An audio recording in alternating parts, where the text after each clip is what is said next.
안녕하세요. 주식클래스 내일정씨입니다. 올 24년 한 해 새해 복 많이 받으십시오. 자, 오늘은 두 가지 이야기를 하나로 같이 풀어보겠는데, 삼성전자 강세 이면과 오히려 삼성전자의 강세 때문에 상대적으로 약한 종목도 있을 수가 있어서 에코프로를 그 관점을 한번 풀어보겠습니다. 시장은 상당히 강한 랠리를 보여주고 있습니다. 2600에서 어느새 많이 올라왔는데 올라가고 안 오르고는 크게 관심이 없죠. 왜 그러냐면 시장은 이렇게 정배열이라고 이야기해서 단기적으로 5일선, 21선, 61선, 올봉이 양봉이면 계속 올라가는 거죠. 물론 우리는 이제 최소한 다시 이격이 축소되는 과정까지는 이런 식으로 이격이 축소된다는 게 급등하다가 주가 이렇게 붙는 현상을 말하는데, 그때까지는 갈 때까지 간다, 보통 그렇게 이야기를 하죠. 근데 코스닥도 어느새 보게 되면 연일 상승을 좀 보이고 있는데, 시가총액의 힘을 놓고 보면 코스피 쪽에서는 확연하게 1.4%의 상승입니다만은 전체 지수 비중 자체가 코스피에서 25%이기 때문에 삼성전자가 올라간다 볼 수가 있을 것 같죠. 여기에 중간중간에 셀트리온 그룹도 조금 붙여줍니다만은 시가총액만 놓고 분석을 해보면 셀트리온이 시가총액이 34조이기 때문에 실제적으로 상한가를 친다고 하더라도 10% 온다고 하더라도 100조짜리에 흐름에는 영향을 미치지 못하고 있죠. 그러면 코스피의 강세는 삼성전자, 그래서 시장은 대부분 움직이는 종목 자체가 삼성전자 관련 온디바이스든 HBM이든 침릿이든 그런 관련주로 움직이는 거고, 코스닥을 놓고 보면 코스닥은 조금 또 달라요. 이게 이제 코스닥 지수인데 항상 우리가 이제 시가총액 유동 방식으로 지수를 보기 때문에 코스닥은 보면 그렇게 삼성전자만큼 지배력이 높은 기업은 없습니다. 왜냐하면 에코프로 BM이 6.5%니까 적당한 수준으로 1% 약세를 보인다 하더라도 밑에 있는 HLB 같은 경우가 6조짜리니까 요거는 계산하면 5% 정도면 거의 이 친구하고 셀트리온 제약만으로도 우리가 말하는 퉁이 칠 수가 있습니다. 그런 관점 움직이기 때문에 또는 두 자릿수에 리노공 물론 이제 30조 4천억짜리니까 여기에 비하면은 견줄 바는 안 됩니다만, 요거 견주면 10배 차이니까 대략적으로, 그쵸? 리노공업이 3조 4천억, 비앱이 27조니까 이게 10% 오르면 요거 1% 빠지는 거와 단순 계산성으로는 매직 효과가 나오는데, 오늘은 요 이야기를 좀 해볼까요? 삼성전자 강세 이면, 자, 지금 보게 되면 이제 삼성전자로 딱 들어가면 이렇게 나옵니다. 그래서 이제 삼성전자 수급을 한번 보겠는데, 거의 대부분이 요즘에 말하는 이제 지수형 ETF를 추종하는 패시브 자금이라고 이야기합니다. 이 펀드에는 기관들이나 외국인 자금에는 절대 수익률을 놀리는 액티브 자금이 있고요. 또 상대적인 수익률을 논하는 지수와 이제 벤치마크라고 이야기를 해서 지수와 관련 수익률을 논하는 패시브 자금들이 있는데, 패시브 자금은 대부분이 시가총액에 조금 전에 봤던 비중치 싸움으로 베팅을 하게 됩니다. 특히나 코스피 같은 경우는 대부분이 코스피 지수를 차지하기 때문에 삼성의 강세가 어떻게 보게 되면 직간접적으로 수급에 블랙홀을 안는다 볼 수가 있습니다. 개인들이 손으로 파는 매도가 중요한 게 아니고 외국인들이 비중을 높인다든지 프로그램을 매매를 동반한 기관의 매수 이런 것 자체가 같은 그림이 되죠. 그래서 한편으로는 지금 배터리 관련주가 조금 약한 데는 상대적으로 물론 개별 재료도 많지만은 삼성전자의 압도적인 쏠림도 첫 번째 포인트로 볼 수가 있습니다. 그러면 이제 2차전지 보시는 분들은 본의 아니게 이쪽 종목의 탄력성이 조금 완화될 때까지는 상대적으로 수급이 오지 않겠구나 이렇게 생각을 해야 될 것 같고요. 물론 부차적인 재료도 많이 있습니다. 예를 들어서 우리가 많이 이야기하는 이런 앨범알의 주가인데 아무래도 2차전지 정도에서 실적에 대한 부담감을 조금 안고 있잖아요, 단기적으로는. 그러니까 리튬 관련해서 미국에 상장되어 있는 앨범알의 주가가 조금 더 힘을 보인다든지, 아직은 그렇지 않죠. 그래도 사실 한국 증시는 조금 못 가는 건 사실이에요. 나머지 종목, 이 테슬라를 본다고도 마찬가지죠. 근데 테슬라나 앨범알의 특히나 테슬라 주가도 최근에 멈칫하는 데는 여러 가지 복합적인 이야기가 있습니다. 테슬라가 아무리 플랫폼 업체로서의 전환을 준비하고 노력한다고 하더라도 지금 워낙 중국의 BYD라고 우리가 이야기를 하죠.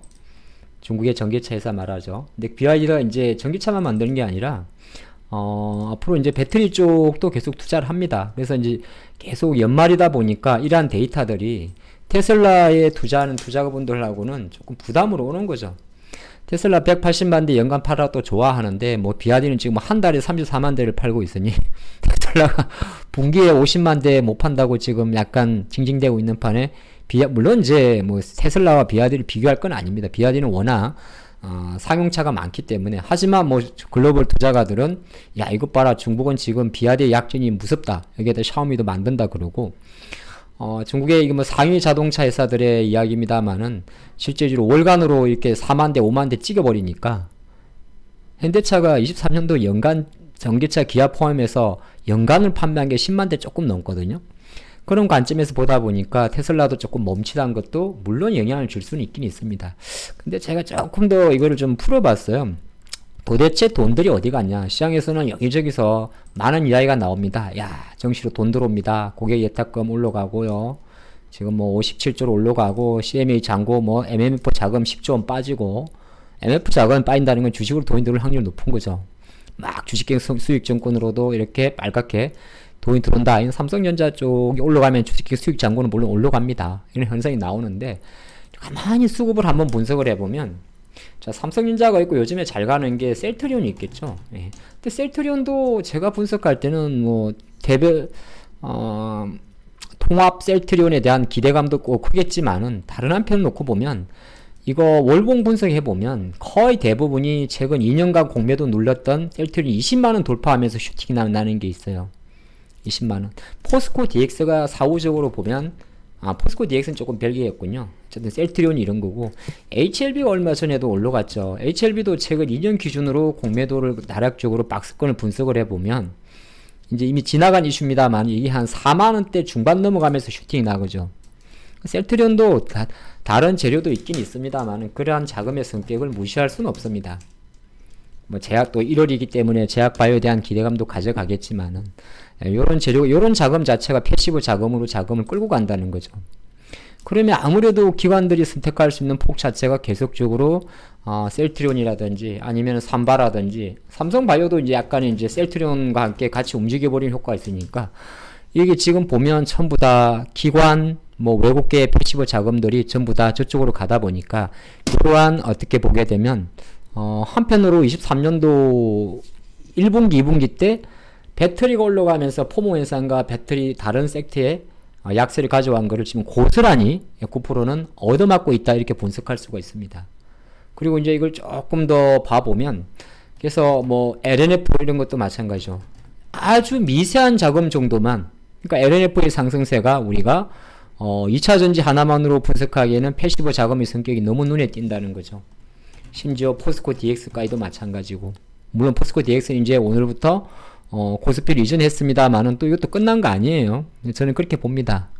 패시브 자금이 끝난 게 어디 있겠어요.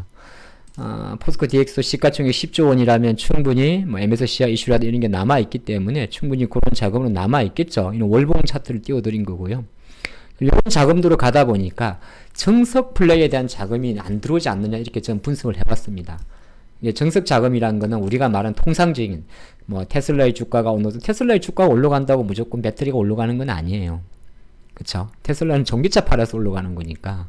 근데 심리적으로 뭐 이런 기업의 주가가 만약에 고공행진을 보인다든지, 조금 전에 살펴봤던 외생 변수를 할 수 있는 뭐 일본 말의 주가가 움직인다든지, 그런 거가 나오기 전에 이미 시장에서 일정 부분 이쪽으로 빡 쏴버리니까, 패시브 자원들 쏴버리니까 못 따라가는 거겠죠. 조금 더 보도록 할까요? 이거는 단순히 에코프로만의 이야기는 아닙니다. 그러니까 양극재를 다 때려보면 포스코 퓨치엠도 마찬가지예요. 그러니까 이 친구들이 지금 못나고 잘나고의 문제보다 일정 부분의 이런 자금 자체가 다른 쪽에 가 있다는 거죠. 근데 한 가지 그래도 우리 많은 분들이 그럴 거예요. 이 영상을 보면서 그래도 뭐 나쁜 건 알겠는데, 멀리 보면 올해 상반기에 조금 부진 자체가 크게 보면은 좋지 않냐. 저도 같은 의견이거든요. 가격이 내려가는, 가격이 다운사이징 되는 거에 대해서는 일정 부분 우리가 아까 봤던 예. 이런 뭐 전기차나 이런 것 자체도 실제 앞으로는 이제 큰 관점에 놓고 보면 뭐 가격 자체가 많이 오르진 않겠죠. 결정적으로 전기차 회사들의 모든 목표는 많은 다양한 라인업의 자동차를 출시하면서 규모의 경제를 누리기 위해서 값싼 전기차를 많이 팔려고 할 거니까요. 23년도나 22년도까지에는 IRA라는 보조금에 포커스를 맞췄다면, 지금도 보조금이나 AMPC라고 대변되는 세액 공제 포커스를 맞추겠지만은, 자동차 제조사들은 뭐 미국에 팔 거면 미국에 보조금을 받을 수 있게, 유럽에 팔면 받을 수 있겠지만은 중국에는 그 자동차의 전체 가격 자체는 올라가는 거거든요. 그러면서 약간 이제 그런 거죠. 제품 믹스를 다변화하겠지 않겠습니까? 우리가 말할 때 보조금을 받을 수 있는 차와 받을 수 없는 차를 구분을 해가지고 전체적으로 규모의 경제를 누리겠죠. 그래서 그런 관점에서는 배터리 제조사, 자동차 제조사 입장에서는 오히려 배터리의 원가를 낮게 다운사이징 하려는 의도가 클 겁니다. 그러면 배터리 원가나 이렇게 양극재 소재 업체들은 선택은 규모의 경제, 그러니까 가격에 대한 프라이스에 대한 이슈보다는 우리가 퀀티티라고 이야기하는 양으로 가야 되는 거죠. 양으로 가는 관점에서는 어떻게 보게 되면 조금 전 살펴봤던 이러한 경쟁 구도 자체가, 물론 한국의 전기차 회사들은 중국 전기차의 약진이라고 놓고 보게 되면 오히려 실례죠. 기분 나쁘죠. 뭐 얘네들은 양극재보다는 아무래도 삼원계보다는 뭐 LFP 배터리의 채용을 가능성을 높이니까. 근데 한국은 고부가 가치의 NCM, NCA 계열의 양극재를 투자하니까 고급 전기차가 많이 팔리는. 그럼 자동차 제조사 입장에서도 지금 리오터나 뭐 중국 잠깐 화면이 있으니까 리오터나 샤오펑이나 니오나 이런 전기차들은 고급 전기차를 팝니다. 뭐 BMW로 치게 되면 BMW 비교가 안 되겠습니다만은 지금 뭐 X5i라든지 1억이 넘는 걸 말하는 거죠. 미국에서는 보통 전기차 받는 게 이제 8만 달러 이하 정도를 받게 되는데 뭐 anyway 어쨌든 간에 그러면 규모의 경제 효과를 노려야 되는 거죠. 결과적으로는 양으로 가는 거기 때문에 거기에 대해서 시장에서는 어느 정도 시간을 주겠다는 겁니다. 근데 조금 더 구체적으로 한 번만 더 이 섹터들을 놓고 보면 에코프로 BM의 패시브 자금들도 지금은 멈칫해요. 우리나라 이제 하이니켈계 양극재를 만드는 기업들의 주가 흐름입니다. 그리고 일각에서 이야기하는 에코프로 머티의 자금, 저는 사실 이 부분에 대해서는 어느 정도 이제는 그렇게 연초만큼이나 쓸 것 같지는 않아요. 에코프로 머티는 패시브 자금의 수급 이슈가 있기 때문에 2월달 기준으로는 안 될 수도 있긴 있을 수가 있어요. 거래 일수 때문에. 뭐 anyway 어쨌든 간에 에코프로 머티와 머티를 사기 위해서 뭐 에코프로를 팔아서 한다. 이런 것보다는 조금 다른 자금의 성격이지 않나 분석을 할 수 있습니다. 에코프로 머티나 두산 로봇이나 기업은 다릅니다만 약간 패시브 자금에 자금이 있기 때문에 이쪽은 따로 봐야 될 것 같고, 그러면 돌고 돌아서 심지어 포스코 홀딩스까지도 지금은 제 가치를 받지 못하고 아무도 별로 관심이 없다는 거죠. 그러면 우리가 돌고 해석해보면 지금 자금은 전부 다 이 친구가 아닌 다른 쪽의 농가의 상대적인 매력이 또 있다 보니까 배터리 관련주들이 이렇게 둥그러니 웹단섬에 서 있는 거죠. 그럼 웹단섬에 서 있는 이 관련주 쪽으로 수급이 몰리기 위해서는 어떤 게 필요할까? 여러 가지가 필요할 수가 있습니다. 그걸 조금 더 필요하면 첫 번째는 그럼 상대적으로 이쪽이 강하니까 사실 자금은 제한적이거든요. 그리고 제한적인 것 중에서도 특히나 시가총액 기준으로 놓고 봤을 때 압도적인 강세를 보일 때는 이렇게 연속일수 기준으로 삼성전 차트 이런 차트가 1년에 몇 번 안 나오거든요. 달에 한 번 나옵니다. 그것도 1년에. 압도적인 어떤 상승세나 쏠림이 가져올 때는 어쩔 수 없이 자금은 저쪽의 비중을 높일 수밖에 없으니까 이 자금들의 탄력 둔화가 첫 번째 트리거가 될 수가 있고요. 두 번째는 그러니까 다시 원론으로 들어왔을 때 우리가 말하는 배터리 같은 경우는 그런 게 있죠. 가격의 정가력을 놓고 보게 되면 오히려 거꾸로 자동차 배터리 셀 소재겠죠. 이제 가격에 이제 쉽게 말해서 가격 프레스를 줄 수 있는, 뭐 예를 들어서 가격을 내려라 그러면 위로 하면 맨 하단에 만약에 배터리 소재가 있으면 중간에 배터리를 만드는 LG엔솔이나 SDI나 SK가 있을 거고, 그 위에 뭐 폭스바겐이든 테슬라든 현대차든 미국의 스텔란티스든 많은 자동차 제조사들이 있겠죠. 그러면 지금 상황에서는 약간 되돌려 가지고 볼 필요도 있습니다. 뭐 anyway 어떤 거 이게 앞뒤가 어그로가 맞지 모르겠지만은 배터리 소재 위로 올라갔던 그림에서 오히려 자동차의 조금 더 약진, 뭐 국내만 말하는 건 아니죠. 국내 폭려만 봐서는 안 됩니다. 예, 국내만 봐서는 볼 수가 없고, 뭐 이렇게 국내 같은 경우는 그래도 완성차 업체들의 약진. 지금 움직이는 건 사실은 약간 배터리를 끌고 갈 수 있을 정도의 파워는 아니죠. 미국으로 놓고 봤을 때는 약간 말 많은 뭐 GM이나 포드가 조금 더 약진해 주는 그림. 이건 제 생각이에요. 아니면은 아까 봤던 대로 테슬라도 마찬가지입니다. 이런 트리거가 필요한 거죠. 그리고 두 번째는 완성차들의 주가가 만약에 조금 쉰다면 다시 돌고 돌아가지고 원래 패시브 잔금의 성격을 많이 가져올 수 있는 회사 바로 시가총액 3위, 지금 3위로 조금 밀려나 있는 LG엔솔.